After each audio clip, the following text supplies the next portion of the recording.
আসসালামু আলাইকুম। বর্তমান সময়ে প্রচুর আলোচিত যে চুক্তিটি সেটি হচ্ছে সিমলা চুক্তি। এই সিমলা চুক্তিটি স্বাক্ষরিত হয়েছিল ১৯৭২ সালের ২ থেকে ৩ জুলাই। ঠিক আছে? ২ তারিখে আনুষ্ঠানিকভাবে এই সিমলা চুক্তি স্বাক্ষরের খবর জানা গেলেও প্রকৃতপক্ষে ৩ তারিখেই স্বাক্ষরিত হয়।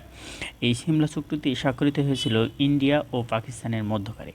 ইন্ডিয়া ও পাকিস্তানের পক্ষে স্বাক্ষর করেছিল এই সিমলা চুক্তিতে ইন্দিরা গান্ধী, ভারতের পক্ষে জুলফিকার আলী ভুট্টো, ইনি হচ্ছে পাকিস্তানের পক্ষে। এই সিমলা চুক্তির মাধ্যমেই লাইন অফ কন্ট্রোল সীমানা নির্ধারিত হয় যা কাশ্মীরে।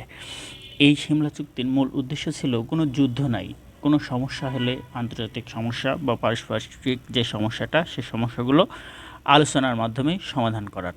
এই সিমলা চুক্তিটি হয়েছিল হিমাচল প্রদেশের সিমলায় বসে স্বাক্ষরিত হয়, সেই জন্য এই চুক্তিটির নাম হয় সিমলা চুক্তি। ধন্যবাদ সবাইকে।